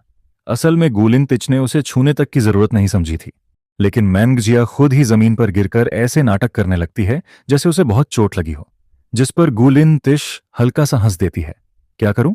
मैंने अपने इस छोटे ट्रेजर को कुछ ज्यादा ही बिगाड़ रखा है। अरे, आखिर मैंने ही तो तुम्हें बचाया है। इतने एहसान फरामोश तो मत बनो। मैं जल्दी से उठकर मेंगजिया से माफी मांगने ही वाला था, लेकिन जैसे ही मेरी नजर गुलिन तिश के सख्त चेहरे पर पड़ती है, मैं एक पल भी रुकने की हिम्मत नहीं करता और चुपचाप उसके पीछे पीछे जाकर कार में बैठ जाता हूं। लग्जरी कार के अंदर किन शुआंग बड़ी समझदारी से तुरंत प्राइवेसी पार्टीशन ऊपर कर देता है। हम दोनों एक दूसरे के बिल्कुल पास बैठे होते हैं। मुझे साफ महसूस हो रहा था कि गुलिन तिश इस वक्त बहुत ज्यादा गुस्से में है। मैं घबराकर धीरे से लार निकलता हूं। उधर गुलिन तिश बिना कुछ बोले मुझे सिर से लेकर पैर तक ध्यान से देखती रहती है। अभी कुछ देर पहले उसने मेंगजिया को मेरे बहुत करीब देखा था, जिस पर वो धीरे से पूछती है, अभी वहां आखिर हुआ क्या था? बाकी सब मैं बाद में जांच करवा लूंगी, लेकिन पहले मुझे ये बताओ, मेंगजिया ने तुम्हें कहां कहां छुआ था? मैं कुछ देर याद करने की कोशिश करता हूं। जब वो मेरी तरफ आई थी, तब गलती से उसकी उंगली मेरी नाक से लगी थी। उसने मेरी बांह और कंधे को भी छुआ था। गुलिन तिच मुझे इतनी गंभीरता से याद करते हुए देखती है, जिस पर उसके अंदर का गुस्सा धीरे धीरे किसी और एहसास में बदलने लगता है। अगले ही पल वो खुद को रोक नहीं पाती। वो हल्का सा झुककर मेरे कंधे पर दांतों से धीरे से काट लेती है। मैं दर्द से अपनी भौहें सिकोड़ लेता हूं। मुझे ऐसे देखकर वो हल्के से मुस्कुराती है। मैंने सब देखा था। वो तुम्हारे बहुत करीब आई थी। उसने तुम्हें हाथ भी लगाया था। यह कहते हुए वो मुझे हल्की सी नाराज नजरों से देखने लगती है। मैं शर्मिंदा होकर तुरंत अपनी नजरें दूसरी तरफ कर लेता हूं। शुरू में गुलिन टीच सिर्फ मुझे थोड़ा छेड़ना चाहती थी, लेकिन धीरे धीरे कार के अंदर का माहौल कुछ अलग ही होने लगता है। वो अपना हाथ बढ़ाकर मेरे कंधे को बड़े प्यार से सहलाती है। दर्द हो रहा है? न, नहीं, बिल्कुल नहीं। फिर वो मेरे कंधे पर हल्के से थपथपाती है, जिस पर मेरे मुंह से अनजाने में हल्की सी सांस निकल जाती है। वो मुस्कुराकर कहती है, तुम इतने अच्छे और ओबीडियंट कैसे हो सकते हो? मैं तुरंत सिर झुकाकर कहता हूं, गुमिस, आई एम सॉरी। मैं जानबूझकर उनकी बात नहीं मान रहा था। मैं अभी भी लोगों का विरोध करना सीख रहा हूं। उस वक्त मेरा दिमाग पूरी तरह उलझा हुआ था। मुझे समझ ही नहीं आ रहा था कि और क्या सफाई दूं। पूरे रास्ते में आधी नींद और आधी बेहोशी जैसी हालत में सिर्फ उसकी प्यार भरी आवाज सुनता रहता हूं। जब तक कार घर के सामने रुकती है, तब तक मैं पूरी तरह थककर गहरी नींद में जा चुका होता हूं। जिस पर गुलिन तिश नौकरों को मुझे उठाकर मेरे कमरे तक ले जाने का आदेश देती है। वो मेरे कपड़े बदलवाने और शरीर साफ करवाने के लिए लोगों को बुलाने ही वाली होती है कि तभी दरवाजे पर लगातार नॉक होने लगता है। बाहर किन शुआंग खड़ा था। यंग मिस, सारी जांच पूरी हो गई है, अंदर आओ। किन शुआंग पूरी घटना शुरू से आखिर तक विस्तार से बताता है, जिसे सुनते ही गुलिन तिच का चेहरा हजारों साल पुरानी बर्फ की तरह ठंडा पड़ जाता है। फिर वो मेरी सोती हुई शक्ल को चुपचाप देखने लगती है। उसकी भौहें धीरे धीरे नरम पड़ जाती हैं। सुओशेन, तुमने इतने सालों तक इतना सब सहा, लेकिन कभी मेरे सामने एक शब्द तक नहीं कहा। तुम्हारा यह सब कुछ चुपचाप सह लेना सच में किसी का भी दिल दुखा सकता है। जिस पर क्विन शुआंग पूछता है, यंग मिस, क्या मैं जाकर उन्हें वार्निंग दे दूं? गुलिन तिश बिना सोचे जवाब देती है, जरूरत नहीं। सिर्फ 2-4 धमकी देने से कोई फर्क नहीं पड़ता। ऐसा करना तो सिर्फ खुजली करने जैसा होगा। जब तक इंसान खुद अपनी गलती महसूस न करे, तब तक किसी भी वार्निंग का कोई मतलब नहीं होता। जब मेरी आंख खुलती है, तब तक शाम हो चुकी होती है। मैं दोनों हाथों से अपना दर्द करता सिर दबाने लगता हूं। पिछले कुछ दिनों से मैं जरूरत से ज्यादा सो रहा था। बार बार ऐसा लगता था कि कहीं मैं बहुत जरूरी चीजें मिस न कर दूं। नीचे आने पर मुझे पता चलता है कि गुलिन तिश घर पर नहीं है। ड्राइंग रूम में बटर चेन खड़े होते हैं। जैसे ही वो मुझे देखते हैं तुरंत सम्मान से मेरे पास आकर कहते हैं, so young master, young miss किसी जरूरी काम से बाहर गई हैं। जाने से पहले उन्होंने खास तौर पर कहा था कि मैं आपका अच्छे से ख्याल रखूं। मैं हल्का सा मुस्कुराकर कहता हूं, फिर आपको तकलीफ देनी पड़ेगी बटलर चेन। जिस पर बटलर चेन मुस्कुराने लगते हैं। अब समझ में आया कि यंग मिस आपको इतना क्यों पसंद करती हैं। बटलर चेन ने अपनी आधी जिंदगी में न जाने कितने तरह के लोगों को देखा था, लेकिन मेरी तरह इतना विनम्र, सम्मान देने वाला और दिल से सीधा लड़का उन्हें बहुत कम देखने को मिला था। और सबसे बड़ी बात, मेरी ये सादगी और मासूमियत किसी दिखावे की नहीं बल्कि दिल से निकलने वाली थी। कॉमिस, क्या वो सच में मुझे पसंद करती है? आज तक मैंने बिग मिस को किसी के लिए इतना केयर करते हुए नहीं देखा। जिस पर चेन अंकल मुझे साथ लेकर पीछे वाले गार्डन की तरफ चलता है। वहां एक बड़े से पेड़ की ठंडी छांव के नीचे रखा हुआ आरामदायक चेयर दिखाई देता है, जिस पर वो कहता है, तुम वहां जाकर बैठकर देखो। यह सुनकर मैं खुश भी होता हूं और हैरान भी। मैं क्या सच में वहां बैठ सकता हूं? जिसके जवाब में वो मुस्कुराते हुए कहता है, बिल्कुल, यह पूरा गार्डन बिग मिस ने खुद तुम्हारे लिए डिजाइन करवाया है। यह सुनते ही मैं चौंक जाता हूं। मेरे लिए खुद डिजाइन करवाया है? जिस पर मेरे अंदर दबा हुआ हीन भावना का एहसास एक बार फिर से उमड़ने लगता है।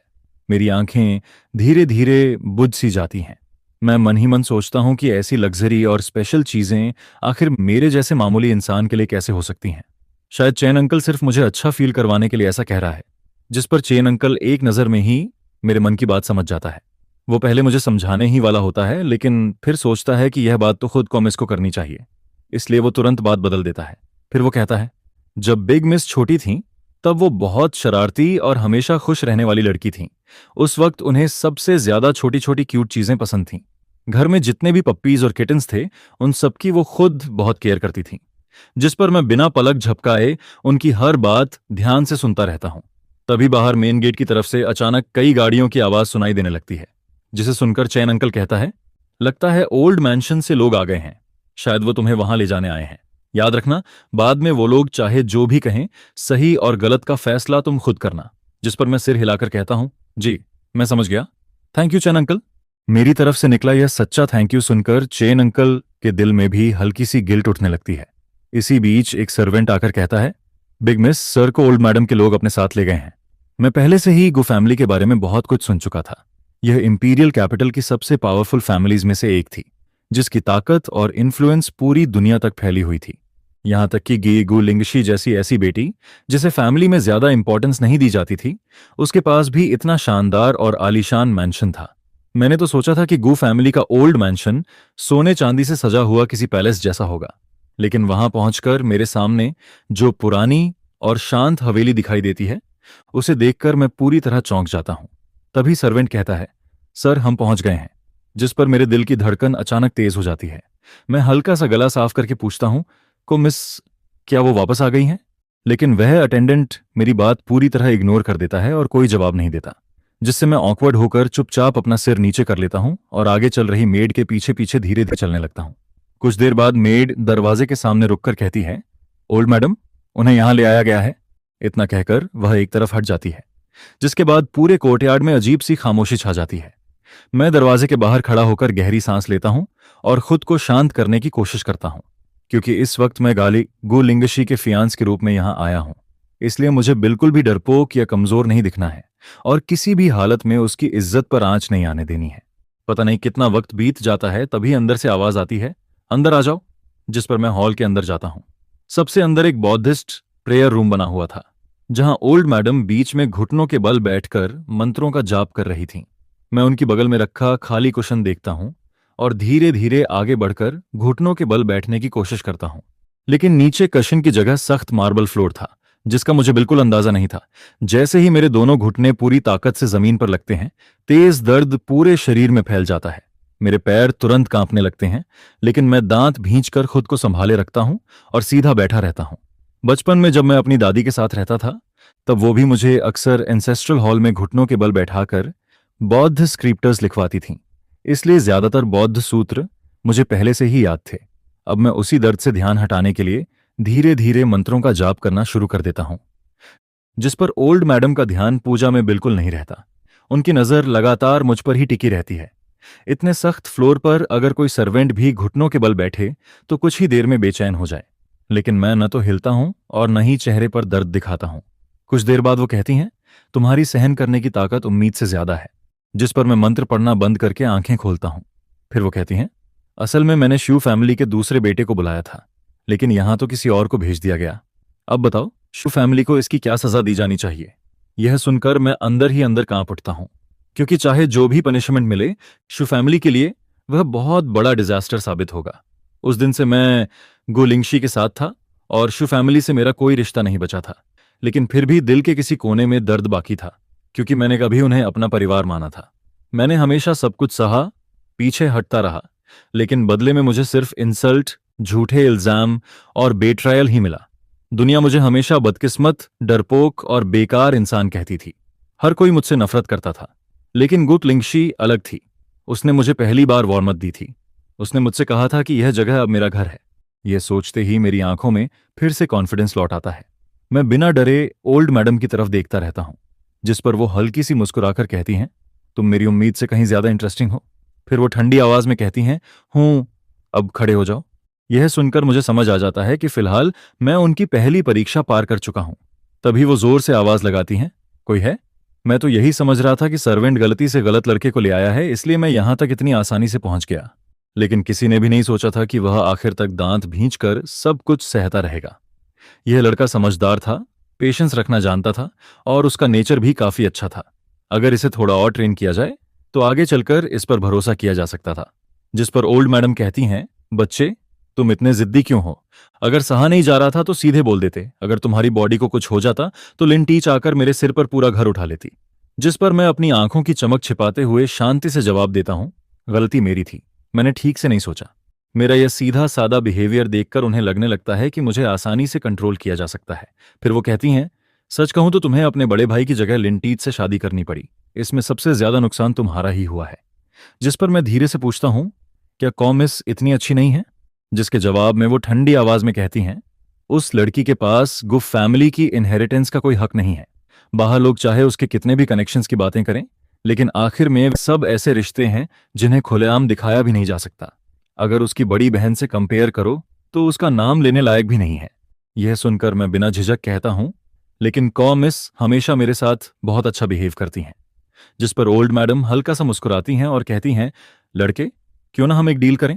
तुम मेरी साइड आ जाओ, मैं शिव फैमिली से तुम्हारे लिए इंसाफ दिलाऊंगी और मेरी दूसरी बेटी के हाथ में वो फैमिली की काफी प्रॉपर्टी भी है। अगर तुम तैयार हो जाओ तो मैं गारंटी देती हूं कि पूरी जिंदगी तुम्हें किसी चीज की कमी नहीं होगी। उनकी नजर में मैं को लिन टीच को कंट्रोल करने के लिए सबसे सही इंसान था, इसलिए उन्हें पूरा यकीन था कि उनका यह ऑफर मुझे जरूर लुभाएगा। लेकिन मैं शांति से जवाब देता हूं, ओल्ड मैडम, अब मैं कॉमिस का इंसान हूं, इसलिए मेरा दिल भी गु फैमिली के साथ ही रहेगा। मैंने जानबूझकर सिर्फ गु फैमिली का नाम लिया, क्योंकि मुझे यकीन था कि वो समझ जाएंगी कि मेरा मतलब उनसे बिल्कुल नहीं है। जिस पर वो मन ही मन सोचती हैं कि यह लड़का साफ साफ बात करने की बजाय जानबूझकर अनजान बन रहा है। लेकिन मेरे मासूम चेहरे ने उन्हें फिर भी धोखा दे दिया। वो कुछ और कहने ही वाली थीं कि तभी मैं अचानक अपना सीना पकड़कर जोर जोर से सांस लेने लगता हूं। जिस पर उनके मन में सबसे पहला ख्याल आता है कि मैं जरूर नाटक कर रहा हूं। इसी बीच बाहर से किसी की घबराई हुई आवाज सुनाई देती है, बिग मिस, आप अंदर नहीं जा सकती। अगले ही पल कॉलिन तिच तेज कदमों से अंदर आती है। वह सबसे पहले मुझे जमीन पर गिरा हुआ देखती है, फिर ओल्ड मैडम के चेहरे पर नजर डालती है, जहां जरा भी नरमी नहीं थी। उसे देखते ही उसके मन में पछतावा उमड़ने लगता है। मैंने एन थान को अकेले यहां आने ही क्यों दिया? मैंने उसकी लॉयल्टी टेस्ट करने का ख्याल क्यों किया? मैं उसे जल्दी वापस घर क्यों नहीं ले गई? अगर उसे कुछ हो गया तो मैं किसी को भी नहीं छोड़ूंगी। जिस पर ओल्ड मैडम ठंडी हंसी के साथ कहती हैं, तेरा रौब तो काफी बड़ा हो गया है, पहले यह तो देखूं कि तेरे पास उतनी ताकत भी है या नहीं।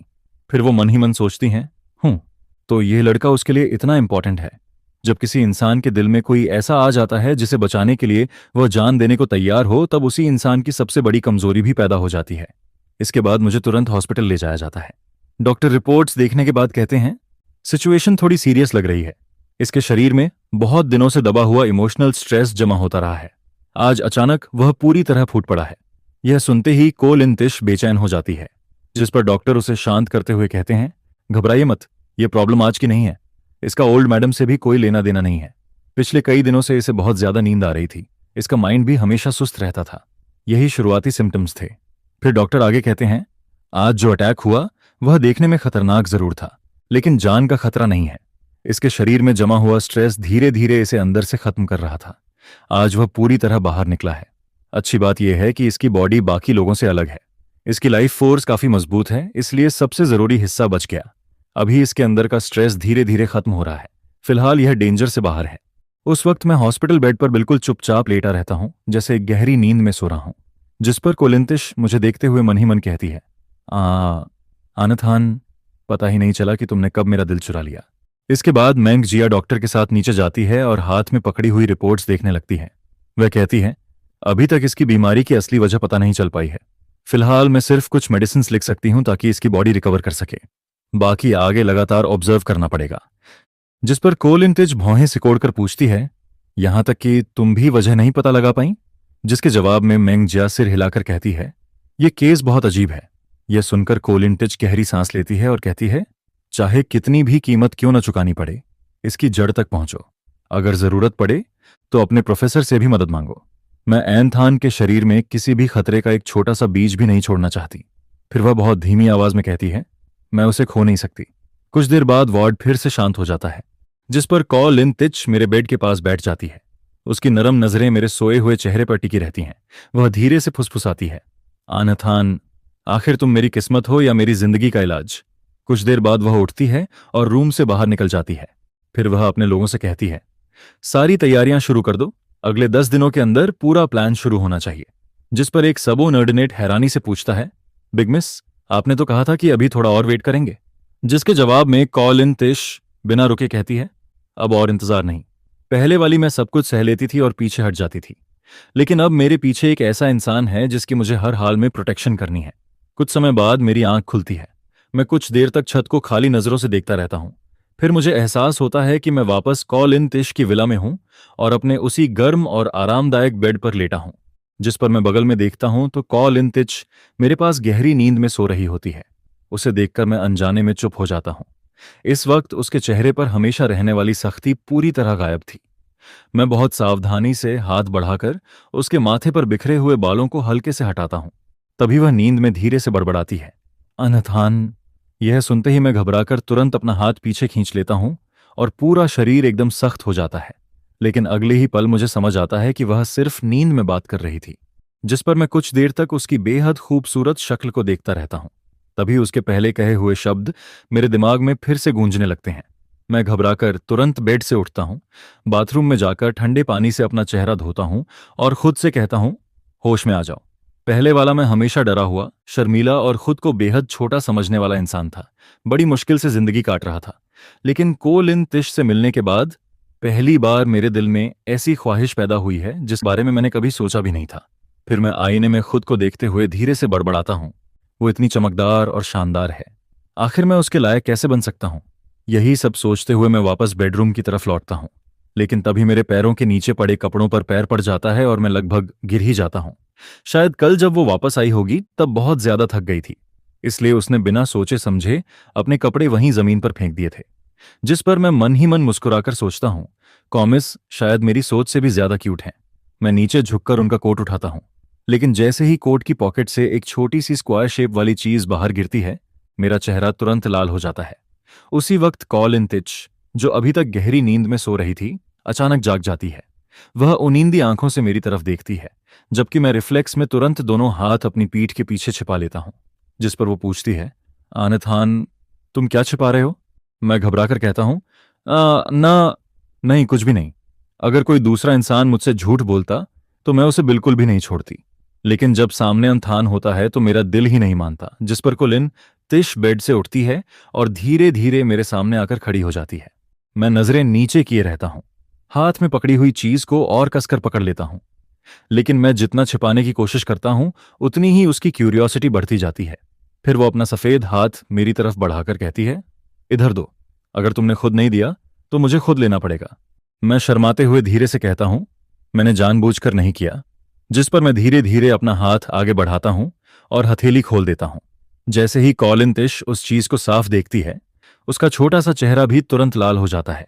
उसे तभी याद आता है कि जिस दिन वो सब साथ में पार्टी में गए थे, उस दिन मेंग जिया ने मजाक में वही पैकेट उसकी तरफ फेंका था। उसने बिना सोचे उसे कोट की पॉकेट में रख लिया था और बाद में पूरी तरह भूल गई थी। अब वही चीज अंधा थान के हाथ लग गई थी। यह सोचकर वो अंदर ही अंदर शर्म से पानी पानी हो जाती है, जिस पर मैं पूरी सीरियसनेस से कहता हूं, इतनी छोटी चीज है, आसानी से गिर जाती होगी, मैं इसे आपके लिए संभाल कर रख देता हूं। मेरी इतनी सीरियस बात सुनकर कोलिन तिश के होंठों पर शरारती मुस्कान आ जाती है। वह हाथ बढ़ाकर वह पैकेट वापस ले लेती है और कहती है, वैसे मैं ऐसी चीजें अपने साथ लेकर चलने की आदत नहीं रखती। वो बात तो पूरी सीरियसनेस से कहती है, लेकिन मेरा दिल और ज्यादा उलझ जाता है। मुझे खुद समझ नहीं आता कि मुझे क्या हो गया है, फिर भी मेरे मुंह से अचानक निकल जाता है, दी लेकिन बाहर जाते वक्त तो साथ रखोगी तो थोड़ा सेफ रहेगा। यह सुनते ही कोलिन तिश मुझे छेड़ते हुए पूछती है, अच्छा, इसका मतलब क्या है? मैं जवाब देने ही वाला होता हूं कि तभी मुझे एहसास होता है कि मैंने कुछ गलत बोल दिया है, जिस पर सीओ लिन टिच हल्का सा ब्लश करती है और अपना हाथ बढ़ाकर मेरी आंखों पर रख देती है। फिर धीमी आवाज में पूछती है, अनथान, अभी तुम क्या कहने वाले थे? मैं कुछ देर सोचता हूं और फिर धीरे से कहता हूं, को मिस, माफ कीजिए, आजकल मेरा दिमाग ठीक से काम ही नहीं कर रहा। बिना सोचे जो मन में आता है वही बोल देता हूं। मेरी आवाज में साफ शर्म और झिझक सुनाई देती है, जिस पर कॉल इन तिच अपना हाथ हटा लेती है और मुस्कुराकर कहती है, कोई बात नहीं, थोड़ा और आराम करो, अपनी हेल्थ का ध्यान रखो। इतना कहकर वह प्यार से मेरे सिर पर हाथ फेरती है, फिर हंसते हुए कहती है, इतनी देर तक सोते रहोगे तो कहीं सच में बेवकूफ ही ना बन जाओ। जिस पर मैं कुछ बोल नहीं पाता। वो हल्के से मुस्कुराकर कहती है, ऐसा कुछ नहीं होगा, धीरे धीरे सब ठीक हो जाएगा। जब तुम्हारे शरीर का सारा स्ट्रेस पूरी तरह खत्म हो जाएगा, तब मैं मैंगजिया से तुम्हारे लिए और भी टॉनिक लिखवाऊंगी। फिर वह मेडिसिन उठाकर कहती है, इधर आओ, मैं तुम्हें दवा लगा देती हूं।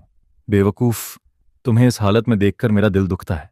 कुछ दिन तक कहीं बाहर मत जाना, थोड़ा दर्द सह लेना, ठीक है? जिस पर वह बहुत धीरे धीरे मेरे घावों पर मेडिसिन लगाने लगती है। पता नहीं क्यों मेरी आंखें अचानक नम होने लगती हैं। मैं धीरे से उठकर उसके कंधे का सहारा ले लेता हूं, जिस पर कोलिंतिश नरमी से पूछती है, क्या हुआ? मैं धीमी आवाज में कहता हूं, थैंक यू, आप बहुत अच्छी हैं। जिसके जवाब में वो बिना झिझक कहती है, क्योंकि तुम इसके लायक हो। फिर वो मुझे धीरे से लिटाते हुए कहती है, अब सो जाओ, कल हमारे पास बहुत सारे काम हैं। यह कहते वक्त उसकी आंखों में एक ठंडी और खतरनाक चमक गुजर जाती है, जिस पर मैं खुद को कंबल में समेटकर फिर से गहरी नींद में चला जाता हूं। जब कॉलिन तिश कंफर्म कर लेती है कि मैं सच में सो चुका हूं, तब वह कपड़े बदलती है और कमरे से बाहर निकल जाती है। बाहर आते ही कोई कहता है, बिग मिस, सब तैयार है, अब हम निकल सकते हैं। जिस पर वो बिना कुछ कहे आगे बढ़ जाती है। उधर मैं गहरी नींद में एक भयानक सपना देखने लगता हूं। चारों तरफ सिर्फ अंधेरा ही अंधेरा था। एक छोटा सा बच्चा कमरे के कोने में सिकुड़ कर बैठा कांप रहा था। उसमें इतनी भी हिम्मत नहीं थी कि कोई आवाज निकाल सके। वह 8 साल का मैं ही था, जब लोगों ने मुझे बुरी तरह सताया था, बेइज्जत किया था और हर तरह से परेशान किया था। उस औरत का चेहरा तो अब धुंधला पड़ चुका था, लेकिन उसके शरीर की खुशबू आज भी मुझे साफ याद थी। वही खुशबू जिससे आज भी मुझे डर लगता था। तभी अचानक फोन की रिंगटोन बजती है, जिस पर मैं घबराकर नींद से जाग जाता हूं। मैं झटके से उठकर बैठता हूं और सीना पकड़कर तेज तेज सांस लेने लगता हूं। फोन उठाते ही दूसरी तरफ से आवाज आती है, अन्ना, अनथान, मैं किसी तरह बाहर निकल आया हूं, अभी तुमसे मिलने आ रहा हूं। जिस पर मैं जल्दी से कपड़े बदलता हूं और दिए गए एड्रेस पर पहुंच जाता हूं। वह एक बार था। गेट पर खड़ा गार्ड मुझे देखकर कहता है, ये प्रॉपर बार है, नाबालिगों की एंट्री अलाउड नहीं है। जिस पर मैं शांति से जवाब देता हूं, सॉरी, मैं एडल्ट हूं। इतना कहकर मैं अपने कपड़ों की तरफ देखता हूं। आज जो आउटफिट मैंने पहना था वह पूरा कॉल इन टीच ने मेरे लिए चूज किया था, लेकिन इस तरह के कपड़ों में बाहर आना मुझे थोड़ा अजीब लग रहा था। मैं मन ही मन सोचता हूं, अगर पहले पता होता कि यहां बुलाया है तो मैं कभी ऐसे कपड़े पहनकर नहीं आता। जिस पर गार्ड मुझे ऊपर से नीचे तक देखकर कहता है, एडल्ट, तुम्हें देखकर तो अभी भी स्कूल स्टूडेंट लग रहे हो, चलो चलो घर वापस जाओ, ये जगह तुम्हारे जैसे लड़के के लिए नहीं है। जिस पर मैं अपना आईडी कार्ड निकालकर उसके हाथ में दे देता हूं। वह कई बार उसे पलट पलट कर देखता है, फिर हैरानी से कहता है, अरे सच में एडल्ट हो? इसके बाद उसकी आंखों में चिंता दिखाई देने लगती है। वह कहता है, अंदर अगर कोई अजनबी तुम्हें ड्रिंक ऑफर करे तो बिल्कुल मत पीना। अगर कोई भी प्रॉब्लम हो तो जोर से मुझे आवाज देना, मैं तुरंत अंदर आ जाऊंगा। उसकी बात सुनकर मेरे दिल में अचानक गर्माहट सी महसूस होती है। मैं मन ही मन सोचता हूं, कुछ लोग बाहर से बहुत सभ्य दिखाई देते हैं लेकिन अंदर से बेहद घटिया होते हैं, और कुछ लोग देखने में भले ही रफ लगते हों लेकिन उनका दिल बहुत अच्छा होता है। जिस पर मैं मुस्कुराकर कहता हूं, थैंक यू।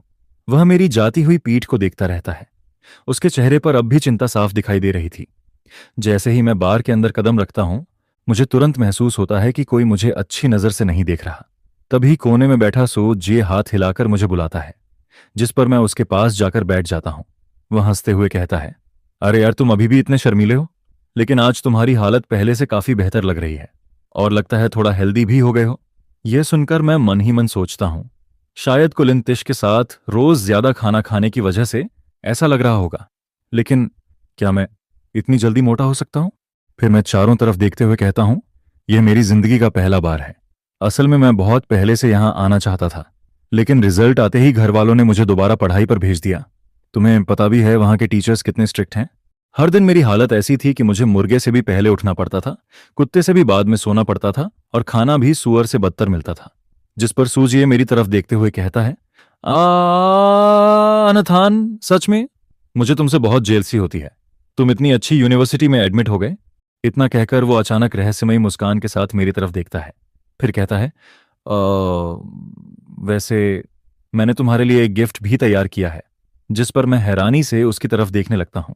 वो अपनी पॉकेट से एक एनवलप निकालकर मेरी तरफ बढ़ाता है और कहता है, ये मेरी पॉकेट मनी है, मैंने बड़ी मुश्किल से बचाकर रखी थी।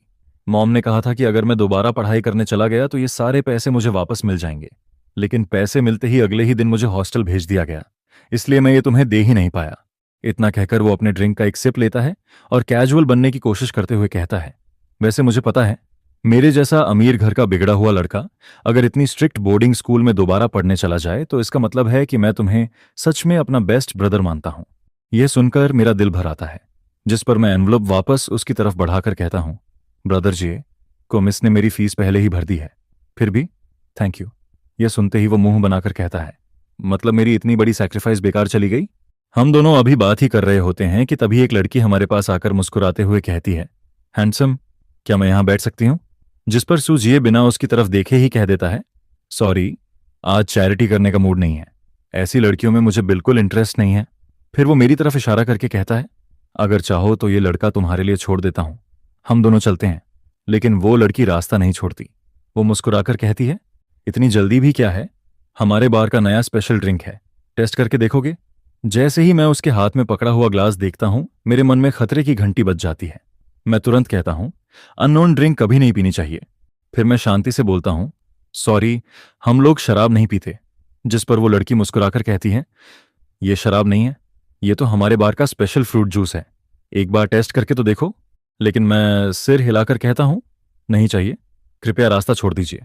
जिस पर वो मुस्कुराते हुए कहती है, पीना है या नहीं, इसका फैसला तुम लोग करोगे।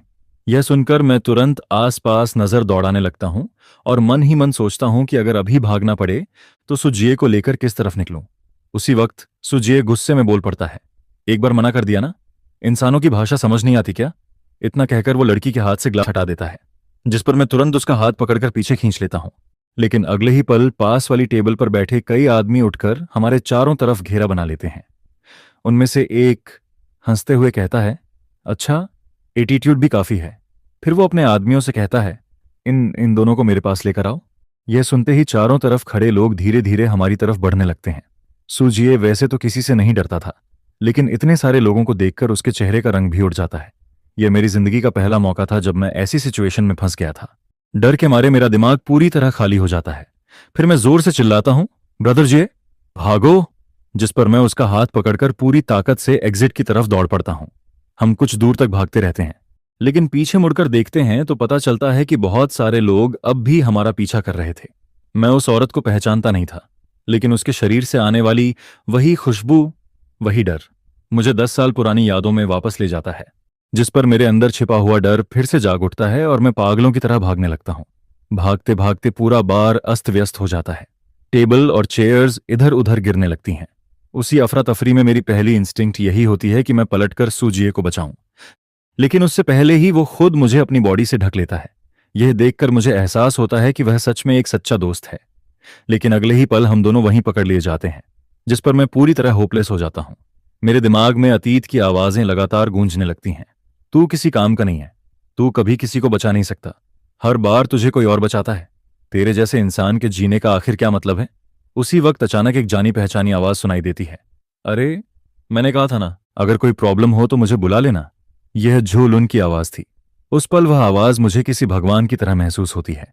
इसी दौरान दूसरी तरफ बेसमेंट में कोलिन तिश के मन में सिर्फ एक ही बात चल रही थी। उस औरत ने अनथान पर बुरी नजर डालने की हिम्मत कैसे की, जिस पर वह ठंडी आवाज में आदेश देती है, हमने जितने भी एविडेंस इकट्ठे किए हैं सब पुलिस को दे दो। इस बार उसे कानून के हिसाब से सजा मिलनी ही चाहिए।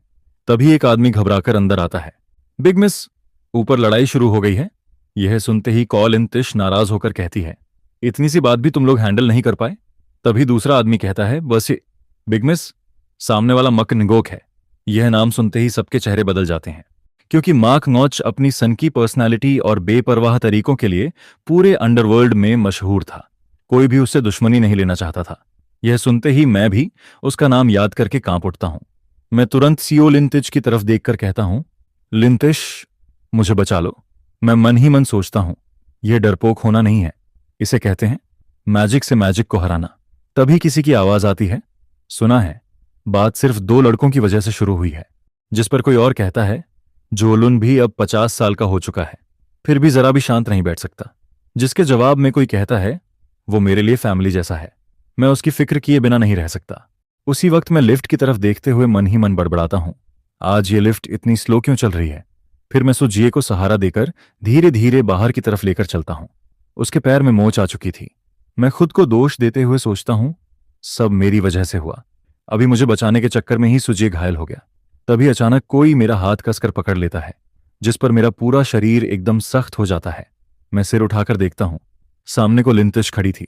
उसकी आंखों में एक साथ गुस्सा भी था और चिंता भी। उसी समय तेज बारिश शुरू हो जाती है। कुछ ही सेकंड में मैं पूरा भीग जाता हूं, जिस पर सीओ लिंटिच गुस्से में जोर से कहती है, जल्दी गाड़ी में बैठो। मैं अपने भीगे हुए कपड़ों की तरफ देखकर धीरे से कहता हूं, मैं गाड़ी गंदी कर दूंगा। इतना कहकर मैं चुपचाप जाकर कार के एक कोने में बैठ जाता हूं, जिस पर कॉलिन तिश बिना कुछ बोले कार का हीटर ऑन कर देती है। फिर धीरे से बड़बड़ाती है, सच में कितना बेवकूफ है। मैं खिड़की से बाहर देखता हूं, वहां जोलुन सुजिए को दूसरी कार में बैठा रहा था। शायद वो उसे हॉस्पिटल लेकर जा रहा था। मेरा मन भी उनके साथ जाने का करता है, लेकिन उसी वक्त कोलिन तिश ठंडी आवाज में ड्राइवर से कहती है, घर चलो। घर पहुंचते ही सोलिन तिच मेरे पूरे गंदे कपड़ों को देखती है, जिस पर वो बिना कुछ कहे मेरे कपड़े उतारने लगती है और उन्हें एक तरफ फेंक देती है। फिर नाक सिकोड़कर कहती है, बहुत गंदे हो गए हैं। यह वही कपड़े थे जो उसने खुद मेरे लिए चुने थे, जिस पर मैं मन ही मन घबरा जाता हूं। क्या अब वो मुझसे नफरत करने लगी है? नहीं, मुझे और अच्छा बनना होगा। मैं कॉमिस को मुझे छोड़ने नहीं दूंगा। तभी उसकी ठंडी आवाज सुनाई देती है, जाकर नहा लो। जिस पर मैं किसी कठपुतली की तरह चुपचाप बाथरूम में चला जाता हूं। मैं पता ही नहीं लगाता कि कब तक नहाता रहता हूं, यहां तक कि पानी भी धीरे धीरे ठंडा हो जाता है। तभी बाहर से कॉलिन तिच की आवाज आती है, अभी तक नहाना खत्म नहीं हुआ? यह सुनते ही मैं जल्दी जल्दी सर्वेंट के रखे हुए साफ कपड़े पहनता हूं और बहुत संभल कर बाथरूम से बाहर निकल आता हूं।